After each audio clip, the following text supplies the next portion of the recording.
Assalamualaikum warahmatullahi wabarakatuh. Perkenalkan, nama saya Fahriza Putra selaku moderator. Kali ini kita bersama MPM FEB UPN Veteran Jakarta bersama dengan Mbak Ines dan Mas Yusuf akan mengupas tuntas tentang apa aja sih yang ada di MPM itu. Apa kabar Mbak Ines? Apa kabar Mas Yusuf? Alhamdulillah. Bisa dijelasin gak sih ke teman-teman mahasiswa nih mengenai MPM itu apa? Terkhususnya di FEB ya?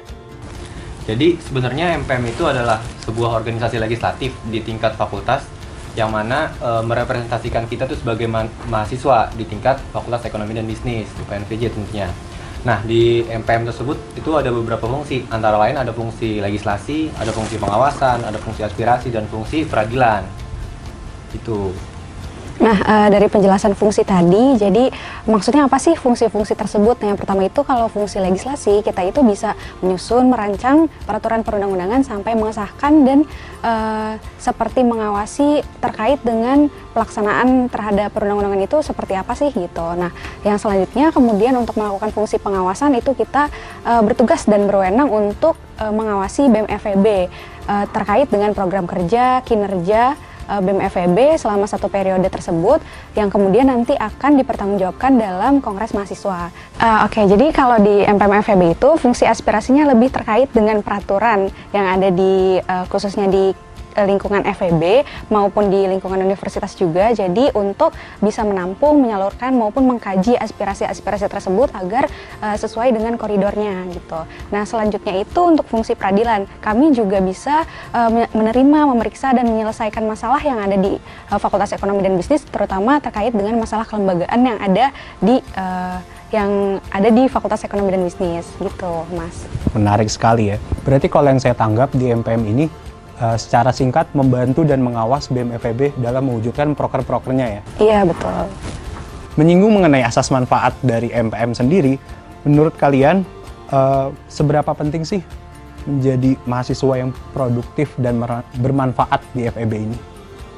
Jadi menurut saya tuh kita tuh penting ya sebenarnya jadi mahasiswa yang produktif. Jadi kita tuh sebagai mahasiswa harus bisa memanage waktu sebaik mungkin supaya kita tuh bisa menggali ilmu sebanyak-banyaknya, skill sebanyak-banyaknya supaya nanti itu bisa jadi bekal untuk kita keluar saat terjun langsung ke masyarakat gitu. Nah, menyinggung masalah tentang manajemen waktu tadi, itu kan berpengaruhnya terhadap tanggung jawab ya. Menurut kalian sendiri, perbedaan tanggung jawab dan mindset antar mahasiswa dan siswa sendiri itu apa sih? Ya, baik. Jadi kalau misalkan ketika kita masih menjadi siswa, itu lebih ke tanggung jawab kepada diri sendiri aja. Jadi tanggung jawab itu sebenarnya ada 5. Jadi tanggung jawab pada diri sendiri, pada keluarga, pada lingkungan masyarakat, kepada negara, dan satu lagi kepada Tuhan gitu. Nah, jadi di mana nanti kalau misalnya kita udah menjadi mahasiswa, itu 5 tanggung jawab ini benar-benar berperan penting semuanya gitu, secara beriringan. Namun ketika kita masih menjadi siswa, itu dimana proses belajarnya, terus mindsetnya tadi yang dibilang juga ya, mindsetnya itu masih lebih ke orientasi pendidikan selanjutnya gitu. Misalkan ketika kita menjadi siswa, orientasi kita tuh hanya bagaimana pendidikan selanjutnya, apakah kita nanti mau melanjutkan ke sekolah tinggi, perguruan tinggi, atau seperti apa sesuai dengan orientasinya masing-masing. Bedanya kalau kita menjadi mahasiswa itu lebih ke tanggung jawab untuk keluarga dan untuk masyarakat itu lebih banyak, bahkan ke negara. Seperti kalau misalkan kita masuk ke organisasi, kita lebih dituntut dan lebih peka kepada lingkungan pemerintahan, lingkungan masyarakat sekitar kita yang sedang terjadi itu apa sih yang lagi booming dan bisa kita angkat dan bisa kita gali bersama-sama gitu. Jadi kita bisa problem solving bareng-bareng nih, seperti apa sih manfaatnya. Gitu. Menarik sekali. Nah, Bang Ucup nih mau nanya, program kerja apa saja sih yang sudah dilaksanakan oleh MPM sendiri dalam membantu BEM FEB mewujudkan proker-prokernya? Sebenarnya MPM itu kemarin sudah waktu pertama-tama ya, kita tuh udah melakukan training legislatif. Jadi tuh sebelumnya tuh kita belajar supaya kita tahu gimana sih tata cara sidang yang benar, tata cara membuat undang-undangan yang benar.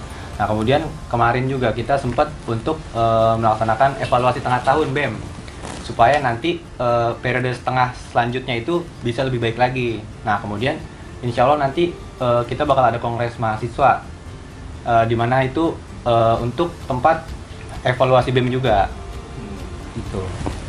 Lalu keuntungan apa saja sih yang didapatkan oleh mahasiswa dalam mengikuti organisasi, terkhususnya MPM itu sendiri ya? Kalau menurut saya itu MPM itu bisa juga untuk kita bisa melatih berpikir kritis ya, supaya skill problem solving kita tuh bisa terasa. Yang mana kan kita tuh juga sebagai penampung aspirasi ya, penampung aspirasi mahasiswa, yang mana jika ada permasalahan soal peraturan itu bisa kita berikan solusinya. Nah, terus kemudian kita juga bisa melatih bersikap untuk profesional, adil, dan transparan, supaya nanti kita tuh bisa terintegrasi dengan baik dengan ormawa lainnya. Terima kasih. Nah, untuk mahasiswa baru nih yang pada kepo mengenai MPM sendiri, gimana sih cara bergabung? Jadi kalau untuk masuk ke MPM FEB ini memang agak sedikit berbeda dari organisasi mahasiswa lainnya, di mana kita itu mencalonkan diri seperti seleksi berkas dan lain-lain, tapi kita juga harus melakukan kampanye, di mana tujuan kampanye ini kan menarik suara yang nantinya akan dicoblos oleh mahasiswa aktif pada jurusannya, yaitu melalui sistem distrik pada saat pemilihan raya legislatif. Nah, untuk lebih lanjutnya, teman-teman yang mau kepoin tentang MPM FEB bisa langsung cek di Instagram MPM FEB atau di Twitter, bisa di search aja MPM FEB UPN VJ gitu. Nah, nanti kebetulan juga di bulan, insya Allah di bulan Desember nanti kita akan mengadakan pemilihan raya, jadi teman-teman semoga bisa ikut serta dalam pemilihannya gitu. Terima kasih Mbak Ines, terima kasih Mas Yusuf Ya, atas sama-sama. perbincangan kali ini. Terakhir kita punya jargon untuk PKKMB FEB 2020 kali ini.